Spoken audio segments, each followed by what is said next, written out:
Hello, welcome back to my channel. और मेरे साथ आज हैं आतिश सर और ये हैं आईटी के एक्सपर्ट। और ये आज हमको बताएंगे कि आईटी में क्या-क्या करना चाहिए आप लोगों को। सबसे पहले इनसे मिलवाते हैं। हेलो सर, कैसे हो? हेलो।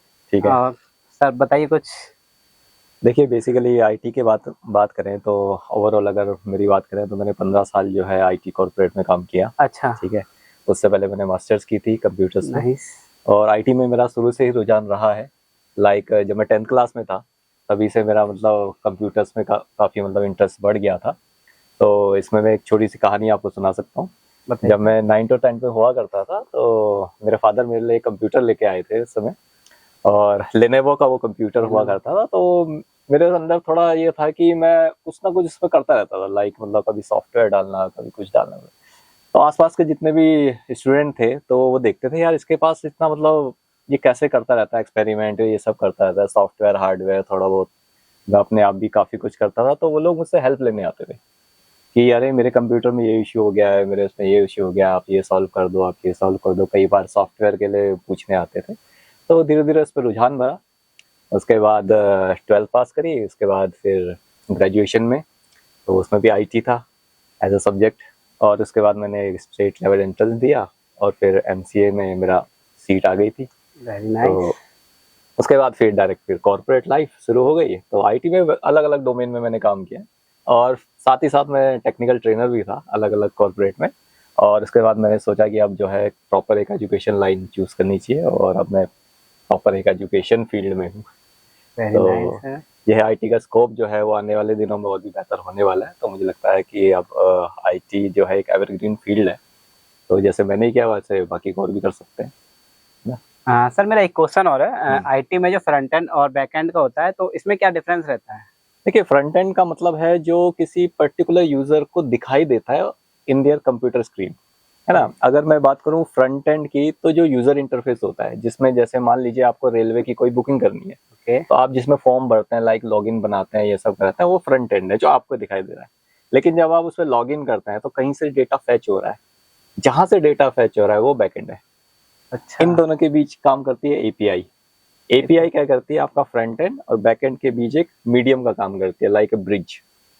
तो आप फ्रंट एंड में जब फॉर्म फिल करते हैं या मान लो कोई सबमिट करते हैं, लाइक पोस्ट करते हैं, तो एपीआई क्या करती है, फ्रंट एंड से वो डेटा उठा के बैक एंड में जाके सेव करवाती है। ठीक है। तो फ्रंट एंड बेसिकली वो चीज है जिसमें वेबसाइट डेवलप होती है, लाइक स्क्रिप्टिंग लैंग्वेजेस। और बैक एंड वो चीज है जिसमें सर्वर में डेटा सेव होता है और वो बैक एंड लैंग्वेज के थ्रू कैसे डेटा मतलब सेव करना है और ऑल द वे मतलब कमांड एंड ये सब। सर आपको इतनी सारी जानकारी है, कुछ बच्चों के बारे में बताओ। बच्चों को फ्रंट एंड के लिए कौन-कौन सी लैंग्वेज सीखनी चाहिए आज के टाइम पे, जो बहुत हाँ, हाँ, हाँ। एडवांस हो चुकी हैं और आने वाले टाइम में बहुत ज़्यादा हो जाएँगे एडवांस? आज के टाइम में तो फ्रंट एंड में जो लैंग्वेज चल रही हैं जो बेसिकली काफ़ी अपडेट भी हो गई हैं। तो शुरुआत में करूँगा HTML और जावास्क्रिप्ट से। ठीक है। और अब जो है क्योंकि डेवलपमेंट अब ऐसा हो रहा है कि वेब डेवलपमेंट और ऐप डेवलपमेंट दोनों को अब मिक्स करा जा रहा है। तो मैं कोशिश करूँगा कि बच्चे जो है अब सीखें एंड्रॉयड कोटलिंग, है ना, साथ में KMM सीखें। और अगर आप वेब डेवलपमेंट करना चाह रहे हैं तो आपको Node.js और React.js में मास्टरी होनी चाहिए। तो अगर इन स्किल्स को और ज़्यादा बेहतर करें तो एक फ्रंट एंड में अच्छा करियर ये बन फ्रंट सकता है। एंड के लिए सर, है ये ना? फ्रंट एंड के लिए। और सर बैक एंड के लिए क्या रहेगा बैक बच्चों के एंड के लिए? लिए देखिए अभी जो है वो है फिलहाल तो पाइथन और PHP मेन है जो चल रही है अभी। लेकिन मैं कहूँगा कि अगर उन्हें और ज़्यादा बेहतर करना है तो आप एक जेंगो आता है, ठीक है, बैक एंड की नई टेक्नोलॉजी है, उसको भी सीखें। बाकी अभी जो है बैकएंड में जो है दो तीन चीज़ें हो रहे हैं, लाइक अगर आप AWS और अगर आपको माइक्रोसॉफ्ट एज्योर भी आता है तो आप बैकएंड के साथ डेटाबेस में भी काम कर सकते हैं। ठीक है। पर बैकएंड में मेन है कि आपको पाइथन और जावा में मास्टरी होनी ही चाहिए। बैक एंड के लिए पाइथन बहुत ज़रूरी हो चुकी है। बिल्कुल, बैकएंड के लिए पाइथन इसलिए जरूरी हो चुकी है बिकॉज डेटा जो है वो इतना है कि मतलब आप कंपनी कह रही है कि इस डेटा को मैनेज कैसे करें। और डेटा कहीं ना कहीं तो सेव होगा ही होगा। तो एक बैकएंड प्रॉपर चाहिए ही चाहिए ताकि उस डेटा को सेव करके वापस डेटा को वापस रिट्रीव भी करा सके। तो ये लैंग्वेज इसमें काफ़ी मदद करती है बिकॉज पाइथन में बहुत सारी लाइब्रेरीज हैं जो इस काम को बहुत इजीली कर सकती हैं बजाय किसी दूसरी लैंग्वेजेस में। और सर दोनों कंबाइंड को मिला के अगर किया जाए तो इसके लिए भी कुछ है क्या? हाँ, अगर आप फ्रंट एंड बैक एंड दोनों को कंबाइन कर रही हैं तो तीसरी चीज जो आपको नहीं भूलनी है वो है क्लाउड। क्योंकि क्लाउड। बिना क्लाउड के ये दोनों काम ही नहीं करेंगी, है ना। तो फ्रंट एंड, बैक एंड और क्लाउड, अगर इन तीनों को मैं मिक्सअप कर दूं तो एक बनता है full stack. Full stack full stack developer. तो फुल स्टैक डेवलपर बेसिकली वो होता है जिसको front end like JavaScript, HTML, CSS इन सब की नॉलेज हो, लाइक Node.js एंड रिएक्ट की। और बैकएंड की बात करें तो जावा और पाइथन अच्छे से आती हो। और अगर क्लाउड की बात करें तो AWS और आपका माइक्रोसॉफ्ट एज्यूर अच्छे से आता है। अगर इन सारी चीज़ों में उसको मतलब अच्छी खासी नॉलेज है तो हम कह सकते हैं फुल स्टैक डेवलपर है और वो फुल स्टैक में एक अच्छा करियर बना सकता है। तो सर ऐप भी वगैरह इससे ही बनते हैं क्या? हाँ, ऐप एप्लीकेशन जो हम एंड्रॉइड पे यूज करते हैं जी। और डेस्कटॉप पे आप हाँ हाँ होते हैं एप्लीकेशन? दो चीज होती है, एक होता है वेब एप्लीकेशन और दूसरा होता है प्रॉपर नेटिव वेब। नेटिव है। हाँ, आजकल जो कंपनीज हैं वो क्या कर रही हैं कि वेब एप्लीकेशन और नेटिव वेब दोनों का एक कॉम्बिनेशन बना रही है, ठीक है, जिसके लिए वो KMM एंड्रॉइड के लिए यूज करती है और स्विफ्ट iOS के लिए यूज करती है। तो अगर ऐसी एप्लीकेशन हो कि जो वेब में भी सेम ही काम करे जैसे वो एंड्रॉइड ऐप में काम करे तो उसको ज़्यादा प्रेफर किया जाता है। तो इसलिए आजकल जो टेक्नोलॉजी है वो इसमें शिफ्ट हो रही है कि दोनों को मर्ज कर दिया जाए। तो बहुत ज़्यादा एडवांस हो गया पहले के। हाँ, पहले ये था कि किसी भी पर्टिकुलर वेबसाइट को पहले बनाना पड़ता था, लाइक आज से 10 साल पहले की बात करूँ तो अब मान लो मुझे कोई वेबसाइट बनानी है तो पहले मैं उसकी वेबसाइट डिज़ाइन करूँगा। अब मान लो मुझे वो एंड्रॉयड ऐप में भी चलाना है तो उसके लिए मैं अलग से ऐप बनाऊंगा। अब दोनों चीज़ एक ही उसमें बन रही है। लाइक अगर मैं वेब ऐप बनाऊंगा तो सेम चीज़ मैं एंड्रॉयड में डाल सकता हूँ, तो मुझे अलग से कोडिंग करने की जरूरत नहीं है, एक ही चीज़ दोनों में काम करेगा। सर आपको कोई समस्या नहीं आई आगे चल के, जैसे कि आप यहाँ तक आए, हाँ हाँ हाँ बहुत सारी समस्याएं होती हैं, बच्चे के पास नहीं होता लैपटॉप हाँ हाँ या सिस्टम नहीं है और लैंग्वेज नहीं है, तो आप कंटिन्यू आपने कैसे रखा खुद को मोटिवेट कैसे रखा? मोटिवेट के लिए ये है, पहली चीज़ है इंटरेस्ट। अगर आपका वाकई टेक्नोलॉजी में इंटरेस्ट है तो मोटिवेशन आपको कहीं ना कहीं से मिलेगा ही मिलेगा, क्योंकि टेक्नोलॉजी जिस हिसाब से बदलती है ना, मोटिवेशन भी उस हिसाब से ऊपर नीचे होता है।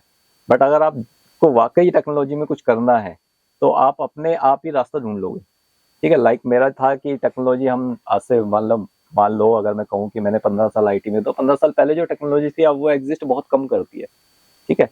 तो मैंने भी धीरे धीरे उन स्किल्स को, उन टेक्नोलॉजीज को पहले तो जाना कि चल क्या रहा है आजकल, है ना, और फिर इसको धीरे धीरे सीखा, फिर आगे पहुंचाया लोगों तक, ठीक है। तो मैं पहली चीज यही कहूंगा, अगर आपको वाकई टेक्नोलॉजी में इंटरेस्ट है तो मोटिवेशन आपको आ ही जाएगा, वो चाहे किसी भी रास्ते से आए। सर आपकी सबसे बड़ी कंपनी कौन सी रही जिसमें आपने जॉब किया? मैंने वैसे तो बहुत सारी में जॉब की, लाइक विप्रो में मैंने जॉब की है, टेक महिंद्रा में जॉब की है ना, और HCL में भी करी है। और सबसे बेस्ट कंपनी जहाँ पे मुझे सबसे अच्छा वर्क प्लेस या कहो सबसे मतलब अच्छा इन्वायरमेंट मिला तो वो टेक महिंद्रा थी। टेक महिंद्रा, हाँ, तो एक प्रॉपर मतलब स्टेबल कंपनी है। और दूसरी बात, अगर जैसे आजकल ले ऑफ बहुत चल रहे हैं तो मैं ये कह सकता हूँ कि इंडियन कंपनी जो है वो सबसे कम ले ऑफ कर रही है, ठीक है। अगर ले ऑफ कर भी रही है तो प्रॉपर उनको पैकेज मिल रहा है कि 3 या 4 महीने का सेवरेंस पैकेज आपको दे के ले ऑफ करेंगे, ऐसे नहीं करेंगे जैसे बाकी करते हैं, ठीक है। तो जो यहाँ की कंपनी है लाइक टेक महिंद्रा हो, विप्रो हो, HCL हो, और बहुत सारी NTT डेटा है, इन्फोसिस है, ये कंपनी जो एक स्टेबल कंपनीज है, ठीक है। तो अगर कोई भी अगर इन कंपनीज में एज अ स्टार्ट करता है, लाइक एंट्री लेवल स्टार्ट करे ना, तो ये है कि कम से कम उसे एक सिक्योर प्लेटफॉर्म मिलता है बजाय किसी स्टार्टअप के या दूसरी कंपनीज के। तो मैं कहूंगा मतलब अगर इनमें से कोई कंपनीज है तो वो बेस्ट है। बाकी कंपनी और भी अच्छी है, बट मेरे ख्याल से तो मैंने जिनमें काम किया उनमें से टेक महिंद्रा सबसे अच्छी। तो सर आज के टाइम पे स्टूडेंट बहुत ज़्यादा परेशान रहता है कि लाइक विप्रो के लिए क्या करे, TCS के लिए क्या करे, बेसिकली उसको इंटर्नशिप नहीं मिल पाती है इन कंपनी में, तो वो डायरेक्ट है कैसे जा सकता है? देखिए, एक चीज है, पहली चीज मैं ये कहूंगा कि ये जो कंपनीज है ना, इस बात में तो कोई शक नहीं है कि कंपनीज वाकई स्टूडेंट के ओवरऑल परफॉर्मेंस देखती है, उसमें तो मैं कुछ कर नहीं सकता, बिकॉज ओवरऑल अगर आपका 75% नहीं है तो हो सकता है कंपनी आपको एंटरटेन भी ना करे, आपका रिज्यूम ही शॉर्ट लिस्ट ना हो। पहली चीज, मान लीजिए आपका ये भी स्कोर अच्छा है, 75% से ज्यादा है, बट आपको ऑन कैंपस जॉब नहीं मिली, तो आपको क्या करना है, इन कंपनी के पोर्टल में लाइक TCS का एक निंजा वो होता है, एंट्रेंस होता है, उसे निंजा एंट्रेंस कहते हैं। तो आप उसका एंट्रेंस देंगे, ठीक है, फॉर्म फिलअप सब ऑनलाइन होता है, ठीक। उसके बाद TCS आपको मतलब उसके लिए बुलाती है इंटरव्यू के लिए। ऐसे ही इन्फोसिस का अपना होता है, HCL का अपना होता है, टेक महिंद्रा का अपना होता है। तो अगर आपका ऑन कैंपस प्लेसमेंट नहीं होता है तो आपको इनके पोर्टल पे जाके प्रॉपर इसके थ्रू, जो उनका सिस्टमेटिक वे है उसके थ्रू आपको अप्लाई करना है। अगर आप इंटर्नशिप चाहते हैं तो उसका भी ऑप्शन उसमें मिलता है, ठीक है। उसमें 2 तरह का होता है, एक होता है इनश्योर और एक होता है ऑफशोर। ऑफशोर के लिए आप इंडिया से बाहर के लिए भी कर सकते हैं इन्हीं के कैंपस में, और इनश्योर में आपको इंडिया के कैंपस में मिलता है। जैसे कि सर कुछ बच्चे गूगल के लिए और अमेजोन के लिए, बड़ी बड़ी कंपनियों के लिए अप्लाई करते हैं, उनको क्या करना चाहिए? देखिए, अगर कोई मतलब एनआईटी से पढ़ा हुआ है, मैं आईआईटीज की बात नहीं करूंगा क्योंकि गूगल और अमेजोन आईआईटी में आते ही हैं और डायरेक्ट रिक्रूट करते हैं। अच्छा। तो अगर कोई एनआईटी से पढ़ा है या एनआईटी से नीचे लेवल के कॉलेजेस में पढ़ा है, तो उनके लिए पहला रास्ता यही है कि वो अपने को ग्राइंड करेंगे। ग्राइंड किस में करेंगे? जो टेक्नोलॉजी ये कंपनी यूज कर रही है। लाइक पहली चीज है, डीएसए में बहुत ज्यादा ध्यान देती है, आपको डीएसए में बहुत ज्यादा ग्राइंड करना पड़ेगा आपको। दूसरा, आपको जो हैकर रैंक है, आपको जो लीड कोड है, आपको कोड शेफ है, इन पे बहुत सारे प्रॉब्लम्स को सॉल्व करके एक लेवल तक पहुंचना पड़ेगा। क्योंकि जब आप इंटरव्यू मतलब आप मान लीजिए अपना पोर्टफोलियो बताते भी हो किसी एचआर को, तो वो सबसे पहले आपका लेवल ही चेक करेगा कि आपका हैकर रैंक में या गिटहब में या कोड शेफ में क्या लेवल है। तो जितनी ज्यादा प्रॉब्लम सॉल्व करेंगे आपका लेवल उतना बढ़ेगा। उसके बाद तीसरा जो तरीका है वो है किसी एक टेक्नोलॉजी में अच्छी मास्टरी। अच्छा। हाँ, चाहे आप किसी भी टेक्नोलॉजी में कर लीजिए। मान लीजिए गूगल जो है अपने एंड्रॉइड प्लेटफॉर्म के लिए लेता है, तो आप कोटलिंग में मास्टरी कर लीजिए, ठीक है। अगर मान लीजिए गूगल अपने क्लाउड के लिए ले रहा है, तो आप AWS में मास्टरी कर लीजिए। ऐसी किसी एक चीज को बहुत स्ट्रांग बना लीजिए, उसके बाद आप इनके थ्रू अप्लाई करें। और मैं तो कहूंगा जो लिंक्डइन है उसमें आपको गूगल अमेजोन के रिक्रूटर मिल जाते हैं। आप डायरेक्ट अगर लिंक्डइन में मिल जाते हैं, थोड़ा सर्च करने की जरूरत है, मिल जाएंगे। उन रिक्रूटर को आप डायरेक्ट रिज्यूम भेजें तो वो ज्यादा मतलब अप्रोचेबल भी है और कम टाइम पे हो सकता है आपका एक इंटरव्यू शेड्यूल हो जाए, ठीक है। 5 से 7 राउंड होते ही होते हैं, उसके लिए प्रिपरेशन करनी पड़ेगी। तो सर बच्चे आज के टाइम पे बहुत ज़्यादा डिस्टर्ब हो जाते हैं, परेशान हो जाते हैं, तो उनको माइंड सेट करके क्या करना चाहिए कि आराम से उनको जॉब मिल जाएगी? देखिए, पहली चीज है कि अगर वो जॉब चाहते हैं, तो रियली में चाहते हैं, ठीक है, तो रास्ते मिलेंगे, कहीं ना कहीं से मिलेंगे रास्ते, बस खोजने की जरूरत है। मैं बस इतना काउंसलिंग कर सकता हूँ कि मैं आपको रास्ता बता सकता हूँ। लाइक लिंक्डइन में ये रिक्रूटर है जो इसके लिए हायरिंग कर रहा है, और मान लो दूसरे जैसे naukri.com है या इंडीड है, उसके ये रिक्रूटर है।